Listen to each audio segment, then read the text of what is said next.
नमस्कार स्टूडेंट्स। अब हम स्वागत करते हैं आप सभी का विश्वास एजुकेशन की यूट्यूब चैनल पर।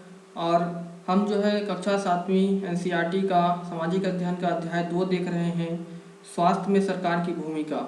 तो इसमें हम लोगों ने बहुत कुछ हमने पिछले ऊपर में पहले भाग में पढ़ चुका है, जिसमें कि कैसी स्वास्थ्य सुविधाएं होती है और किस तरह से लोगों की भागीदारी से इसको और बेहतर बनाया जा सकता है, सरकार की क्या क्या जिम्मेदारियां हैं।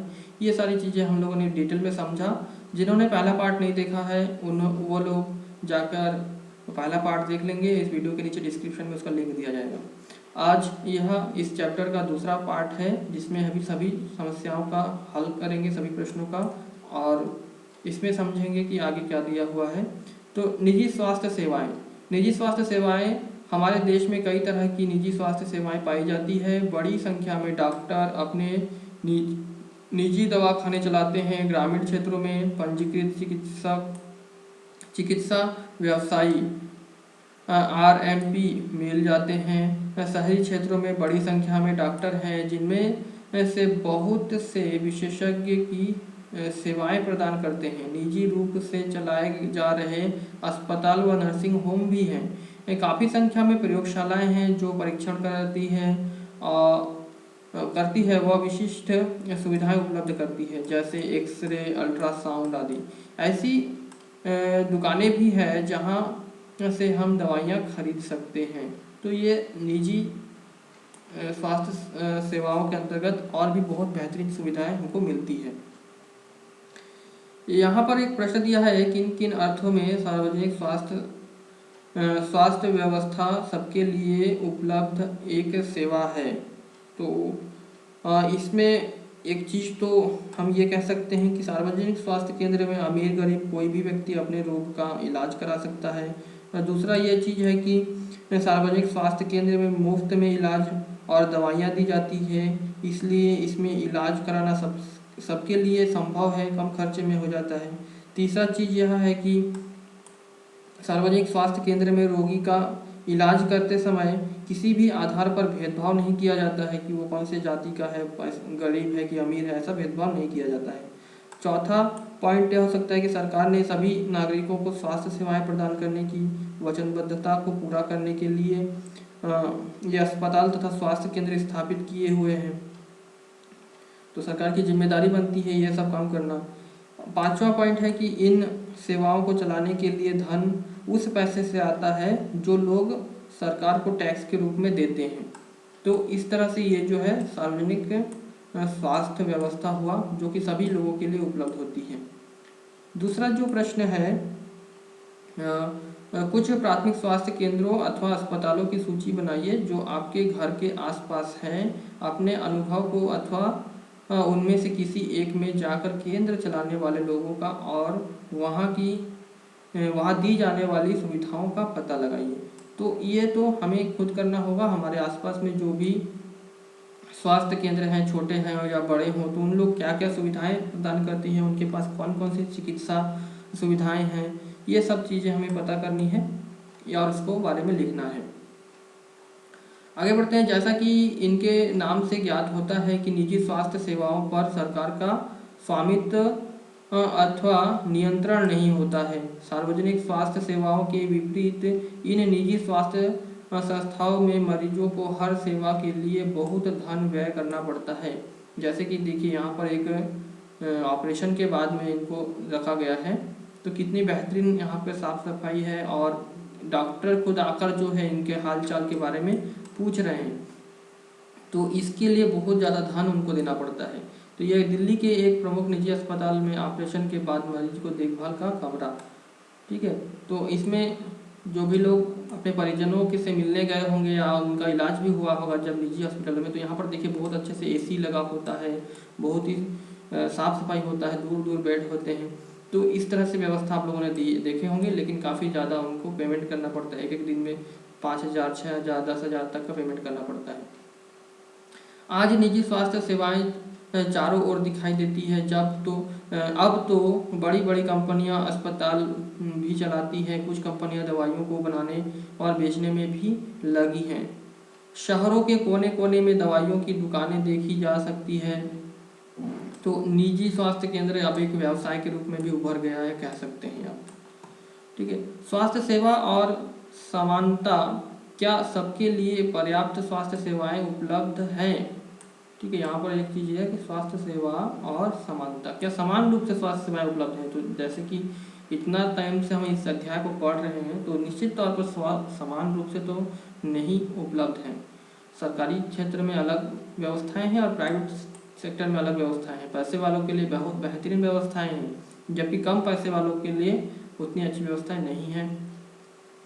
आपके घर के पास कौन सी निजी स्वास्थ्य सेवा उपलब्ध है? उन्हें चलाने वाले लोगों से वहां दी जाने वाली सुविधाओं का पता लगाइए। तो ये खुद को करना है, या फिर जब भी आप कभी हॉस्पिटल जाते हैं तो चीज़ों को आप ध्यान से देखेंगे तो आपको पता चल जाएगा कि वहाँ पर मरीजों को किस किस तरह की सुविधाएं दी जा रही है। हम भारत में ऐसी स्थिति का सामना कर रहे हैं जहाँ निजी सेवाएं तो बढ़ रही है, परंतु सार्वजनिक सेवाएं नहीं बढ़ रही है। ऐसी दशा में लोगों को मुख्यतः निजी सेवाएं ही उपलब्ध हो पाती है। ये शहरी क्षेत्रों में केंद्रित हैं। ये सेवाएं लाभ कमाने के लिए चलाई जाती हैं, इसलिए इन सेवाओं का मूल्य भी अपेक्षाकृत अधिक होता है और दवाइयाँ महंगी होती है। बहुत से लोग इन्हें खरीदने में समर्थ नहीं होते हैं, इसीलिए जब परिवार में बीमारी होती है तो इन्हें ऋण लेना पड़ता है। ठीक है, तो निजी स्वास्थ्य केंद्र जो होते हैं वो लाभ कमाने के लिए होते हैं, मुख्य तौर पर वो लाभ कमाना चाहते हैं, इसलिए बहुत ज़्यादा उनका जो है पैसा खर्च होता है। लोगों को उसके इलाज के लिए ऋण लेना पड़ता है, लोगों को ज़मीन बेचनी पड़ती है। तो जिससे अभी सरकार जो की है कि जैसे कि प्रधानमंत्री स्वास्थ्य योजना के तहत और भी जो सरकारी योजनाएं चलती है राज्य सरकारों के द्वारा, तो उनको अभी जो है डायरेक्ट जो है वो पैसा गरीबों को पेमेंट किया जा रहा है, निजी अस्पतालों को। तो उस हिसाब से भी कुछ हद तक जो है गरीबों को सहयोग मिल जा रहा है और ये एक अच्छा कदम है सरकार का, जो कि सब प्राइवेट हॉस्पिटलों में भी सरकारी पैसे से वो लोग इलाज करा पा रहे हैं। अधिक पैसा कमाने के लिए निजी सेवाएं प्राप्त ऐसे कार्यों को प्रोत्साहित करती है जो सही नहीं है।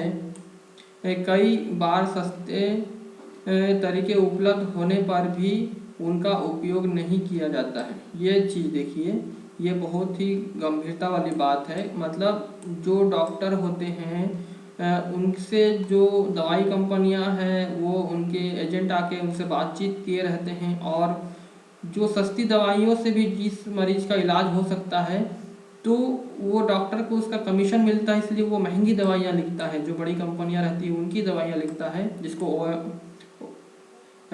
MR कहते हैं। जो देखेंगे कि डॉक्टर किसी हॉस्पिटल में आप जाएंगे तो डॉक्टर से मिलने के लिए कुछ दवाई कंपनियों के एजेंट आए रहते हैं, तो उनके द्वारा बताए गए जो दवाइयाँ हैं उन्हीं को डॉक्टर के द्वारा लिखा जाता है, जिससे कि बहुत ज़्यादा नुकसान हमको देखने को मिलता है पेशेंट को, क्योंकि वो छोटी कम कीमत की दवाई से भी ठीक हो सकता था, लेकिन फ़ायदे के लिए, मुनाफाखोरी के लिए उनके साथ ये गलत चीज़ें भी की जाती है, गलत तरीके से पैसा कमाया जाता है।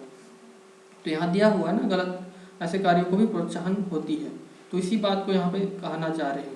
उदाहरण के लिए प्रायः देखा जाता है कि बहुत से डॉक्टर अनावश्यक दवाइयाँ, इंजेक्शन या सलाइन बॉटल आदि की सलाह देते हैं, जबकि साधारण दवा या गोली पर्याप्त हो सकती है।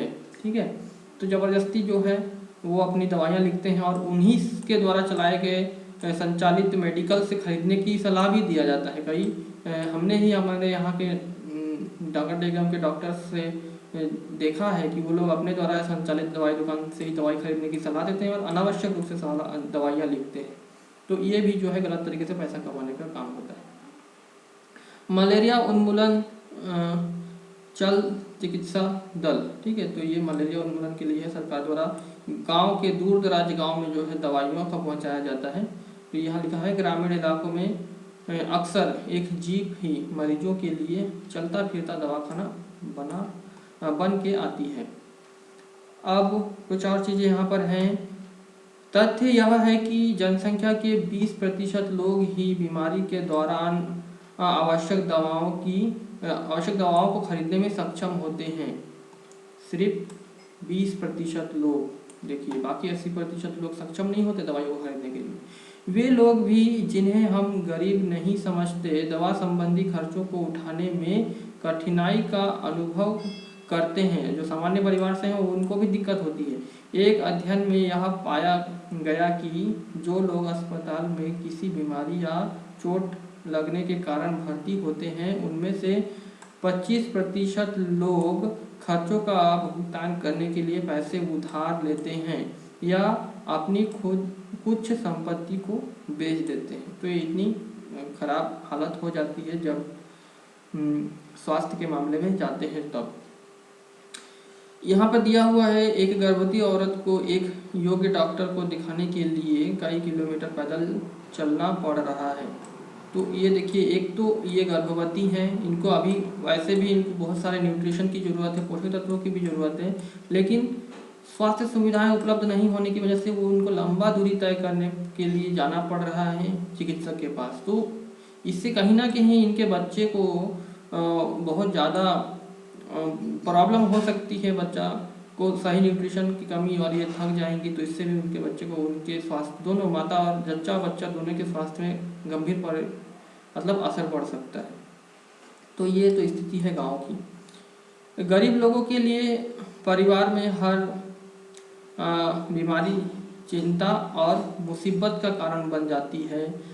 इसमें भी बड़ी बात यह है कि ऐसी स्थिति बार बार आती है। गरीब लोग पहले ही पोषण की कमी का शिकार होते हैं। ठीक है, जानते हैं गरीब लोग ऐसे भी ज़्यादा पोषक तत्वों वाले भोजन नहीं कर पाते। ये परिवार उतना भोजन नहीं खाते जितना उन्हें खाना चाहिए। उन्हें जीवन की आधारभूत आवश्यकताएं जैसे पीने का पानी और घर के लिए पर्याप्त जगह, साथ में यह है कि साफ वातावरण तक उपलब्ध नहीं होता है। तो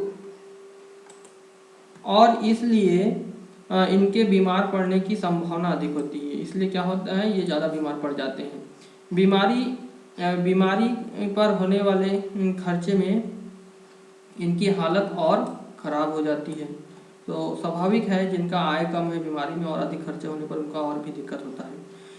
कभी कभी केवल पैसा ही लोगों के बेहतर इलाज में बाधक नहीं होता। उदाहरण के लिए महिलाओं को तुरंत इलाज के लिए डॉक्टर के पास नहीं ले जाया जाता। कई आदिवासी क्षेत्रों में स्वास्थ्य केंद्र कम हैं, ठीक है, और वे भी अच्छी तरह नहीं चलाए जाते हैं। वहाँ निजी स्वास्थ्य सेवाएं भी उपलब्ध नहीं है। ठीक है, सरकारी स्वास्थ्य केंद्र तो अच्छे से चल ही नहीं पाते हैं, ऊपर से जो है वहाँ पर निजी स्वास्थ्य केंद्र भी उपलब्ध नहीं होने की वजह से उनको बहुत दिक्कत होता है। पैसे होने के बावजूद भी उनको इलाज नहीं हो पाता है। क्या किया जा सकता है? इतनी सारी समस्या हम लोगों ने देखी समझी, अब इसका हल क्या है, कर क्या सकते हैं इसके लिए? इसमें कोई संदेह नहीं है कि हमारे देश में लोगों के स्वास्थ्य की दशा अच्छी नहीं है। यह सरकार का उत्तरदायित्व है कि वह अपने सब नागरिकों को, विशेषकर गरीबों और सुविधाहीनों को गुणवत्ता स्वास्थ्य सेवाएं प्रदान करें। फिर भी लोगों का स्वास्थ्य जितना जीवन की आधारभूत सुविधाओं पर और उनकी सामाजिक स्थिति पर निर्भर है, उतना ही स्वास्थ्य सेवाओं के ऊपर भी। इसलिए लोगों के स्वास्थ्य की दशा सुधारने के लिए दोनों पक्षों पर कार्य करना आवश्यक है। ऐसा करना संभव है। अगले पृष्ठ पर दिए गए उदाहरण देखिए। तो हमको जो है लोगों के स्वास्थ्य पर ध्यान देना पड़ेगा, जिसके बारे में यहाँ पर केरल का अनुभव दिया हुआ है। केरल राज्य सरकार ने क्या किया कि उनका जो है स्वास्थ्य सेवाएं ज़्यादा उन लोगों ने उपलब्ध करा सका। 1996 में केरल ने राज्य में कुछ महत्वपूर्ण परिवर्तन किए। राज्य के पूरे बजट का 40% पंचायतों को दे दिया गया।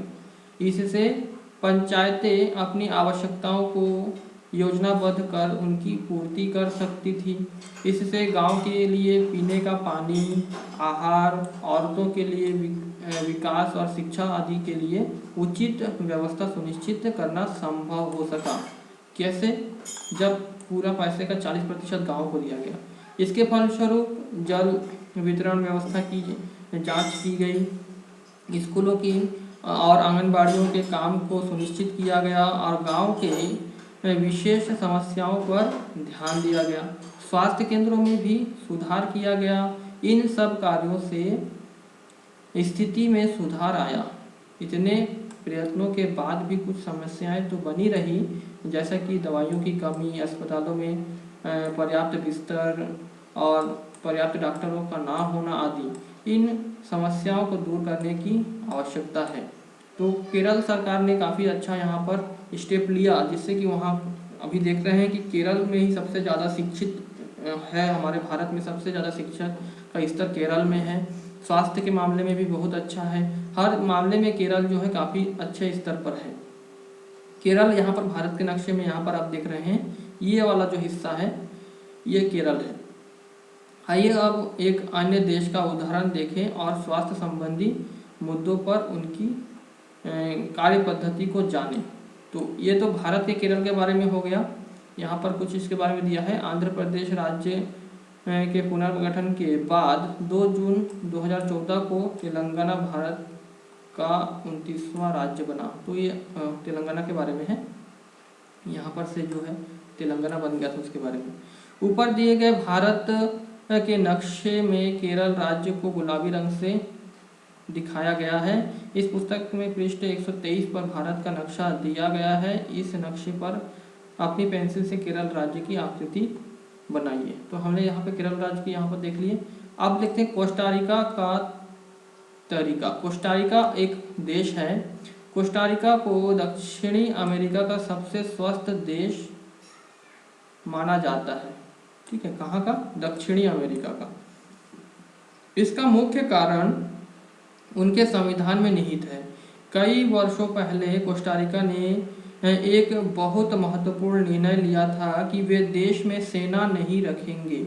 इससे उन्हें सेना पर व्यय किए जाने वाले धन को लोगों की शिक्षा, स्वास्थ्य और अन्य आधारभूत जरूरतों पर खर्च करने में मदद मिली।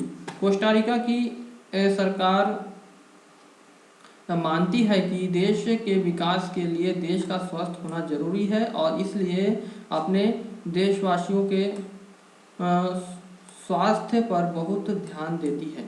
कोस्टारिका की सरकार अपने सभी निवासियों को स्वास्थ्य के लिए मूलभूत सेवाएं व सुविधाएं देती है, जैसे पीने की सुरक्षित पानी, सफाई, पोषण और आवास। स्वास्थ्य की शिक्षा को बहुत महत्वपूर्ण माना जाता है और सभी स्तरों पर स्वास्थ्य संबंधी ज्ञान शिक्षा का एक जरूरी भाग है। तो कोस्टारिका ने इस जो सेना उन्होंने अपने कंट्री में नहीं लगाया और सेना के बदले में जितना पैसा उनका बच रहा था वो सारी चीज़ें उन्होंने स्वास्थ्य और लोगों के पोषण पर खर्च किया, क्योंकि उनका मानना क्या था कि स्वस्थ लोग ही जो है स्वस्थ देश को बना सकते हैं। तो इस तरह से जो है जो देश अपने नागरिकों के स्वास्थ्य पर बहुत ज़्यादा ध्यान देते हैं उनका विकसित होना निश्चित होता है, क्योंकि जब लोग ही अच्छे होंगे, स्वस्थ होंगे तो काम बेहतर होगा और फिर देश का विकास भी अच्छे से होगा। तो हमारे देश को भी समझना चाहिए इन चीज़ों को, सारी इधर उधर की चीज़ों को छोड़कर जो है अनावश्यक चीज़ों को छोड़कर स्वास्थ्य पर विशेष ध्यान देना चाहिए। संविधान का एक महत्वपूर्ण हिस्सा यह कहता है कि पोषाहार स्तर और जीवन स्तर को ऊंचा करने तथा लोक स्वास्थ्य का सुधार करने का राज्य का कर्तव्य है। ठीक है, तो ये संविधान में ही लिखा हुआ है कि राज्य के नीति निर्देशक तत्वों में लिखा हुआ होगा कि पोषक स्तर बढ़ाना जो है राज्य का कर्तव्य है, किसी भी राज्य का। यहाँ पे जब हम प्रश्नों पर आते हैं, पहला प्रश्न हमारा दिया हुआ है कि इस अध्याय में आपने पढ़ा है कि स्वास्थ्य में सिर्फ बीमारी की बात नहीं की जा सकती।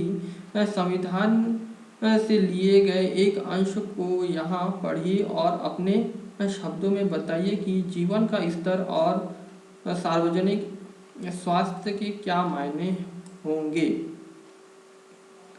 तो स्वास्थ्य के क्या मायने होंगे यहाँ पर ये जो दिया हुआ है संविधान का जो एक कॉलम, यहाँ पर एक अंश में हम लोगों ने देखा, तो इसके अनुसार क्या है कि भारतीय संविधान के नीति निर्देशक तत्वों में लोगों के कल्याण से संबंधित कई उपबंध लिखे हुए हैं, जिसके तहत जो है सरकार के लिए कई तरह के दिशा का निर्देश जारी किया गया है। दिशा निर्देश का मतलब ये होता है कि सरकार जब भी, राज्य सरकार जब भी अपना कानून बनाएगी तो इस दिशा निर्देशों पर मतलब ध्यान रखते हुए कानून बनाए ताकि लोगों का लिए अच्छा हो। इसी संदर्भ में नीति निर्देशक सिद्धांत में कहा गया है कि पोषक स्तर और जीवन स्तर को ऊंचा करने तथा लोक स्वास्थ्य का सुधार करने का राज्य का कर्तव्य है। इसलिए भारत सरकार, राज्य सरकार और स्थानीय सरकार ने कई स्वास्थ्य केंद्र का निर्माण किया है तथा पोषाहार स्तर और जीवन स्तर को ऊंचा करने के लिए कई कार्यक्रम चलाए जा रहे हैं। जैसे कि आप देखेंगे अभी आंगनबाड़ियों में हम गर्भवती महिलाओं के लिए स्पेशल दलिया दिया जाता है, उनको पोषाहार के लिए सभी न्यूट्रिशन युक्त, उनको बच्चे को भी दलिया दिया जाता है। और भी बहुत सारी कुछ राज्य सरकारें दूध, अंडे, न्यूट्रिशन लेवल पूरा करने की पूरी कोशिश सरकार के द्वारा किया जा रहा है ताकि जो है हमारे देश का जो नागरिक है वो स्वस्थ और कुपोषण रहित हो। ठीक है, और इसको अच्छे से क्रियान्वित करना बहुत जरूरी है। दूसरा क्वेश्चन है, सबके लिए स्वास्थ्य की सुविधाएं उपलब्ध कराने के लिए सरकार कौन कौन से कदम उठा सकती है, चर्चा कीजिए। तो कुछ कदम तो उठा ही रही है, जैसे हमने ऊपर क्वेश्चन में बात किया, और कुछ कदम क्या उठा सकती है। तो इसमें जो है स्वास्थ्य केंद्र और चिकित्सा केंद्रों में वृद्धि कर सकती है। पहला चीज़ तो ये करना ही होगा ताकि सभी को जो है बिना लाइन में लगे स्वास्थ्य सुविधा उपलब्ध हो सके। दूसरी चीज़ सरकार कर सकती है कि सरकार स्वास्थ्य की सुविधाओं में वृद्धि के लिए जो है अपने बजट में वृद्धि कर सकती है। अब स्वास्थ्य केंद्र और स्वास्थ्य कर्मी और डॉक्टरों की संख्या कैसे बढ़ेगी, सरकार को अपने बजट में भी वृद्धि करना पड़ेगा।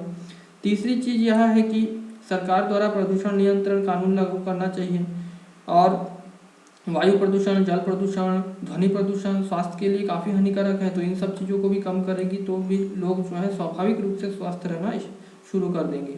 और पीने के लिए स्वच्छ जल लोगों को उपलब्ध कराना होगा, क्योंकि पानी से ही बहुत सारी बीमारियां फैलती हैं। जैसे कि देखिए हम लोगों ने हैजा, दस्त और जो हेपेटाइटिस है, ये सब पानी जनित संक्रमण रोग ये सब फैल जाते हैं, तो इसको भी कम कर सकते हैं स्वच्छ पानी उपलब्ध कराने के बाद भी। आपको अपने इलाके में उपलब्ध सार्वजनिक और निजी स्वास्थ्य सेवाओं में क्या क्या अंतर देखने को मिलते हैं, नीचे दी गई तालिका को भरते हुए इसकी तुलना कीजिए और अंतर बताइए। तो यहाँ पर आप लिख सकते हैं निजी स्वास्थ्य केंद्र में क्या हो सकता है।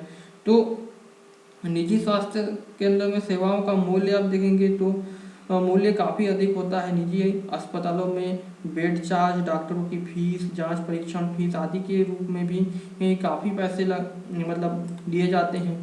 और सेवाओं की उपलब्धता की बात करेंगे तो निजी अस्पतालों में अपने रोगियों के लिए सभी तरह की सुविधाएं आसानी से उपलब्ध हो जाती हैं। वो जो भी जांच टेस्ट कराना चाहते हैं वो सारी चीज़ें उस अस्पताल में उपलब्ध हो जाती हैं बिना भीड़ भाड़ के और बहुत अच्छे तरीके से।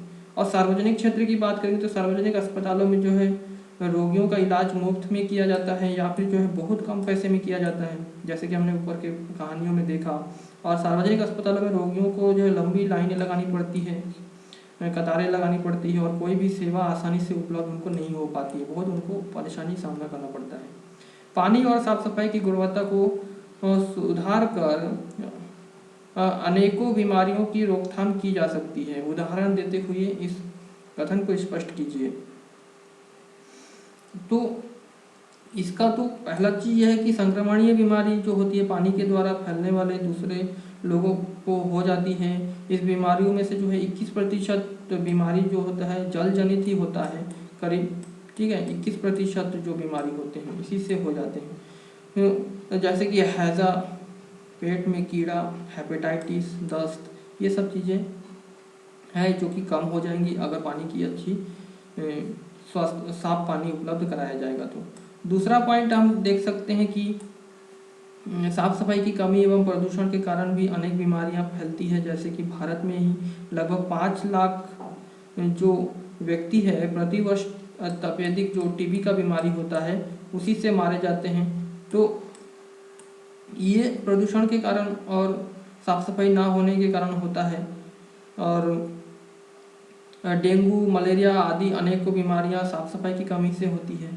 उपरोक्त तथ्यों से स्पष्ट है कि जो पानी और साफ सफाई की गुणवत्ता में सुधार करने से जो है लाखों लोगों की जान बचाई जा सकती है और बहुत सारी बीमारियों पर रोकथाम भी संभव है। यहाँ पर कुछ शब्द संकलन यहाँ पर दिया हुआ है। सार्वजनिक, सार्वजनिक का मतलब क्या होता है? वह सेवा या कार्य जो देश के सब लोगों के लिए है और मुख्य रूप से सरकार द्वारा आयोजित किया जाता है। इसमें स्कूल, अस्पताल, टेलीफोन सेवाएं आदि शामिल हैं। लोग इन सेवाओं की मांग कर सकते हैं और यदि संस्थाएं ठीक से काम नहीं करती तो इन पर सवाल उठा सकती हैं। उसके बाद है निजी, वह सेवा या कार्य जो किसी व्यक्ति या कंपनी द्वारा अपने लाभ के लिए आयोजित किया जाता है, वो निजी क्षेत्र होते हैं। उसके बाद है चिकित्सा पर्यटक। चिकित्सा पर्यटक कौन होते हैं? जैसे कि हमने कहा कि हमारे देश में बहुत सारे अस्पताल हैं जहाँ से विदेशों से लोग आते हैं, वो लोग होते हैं।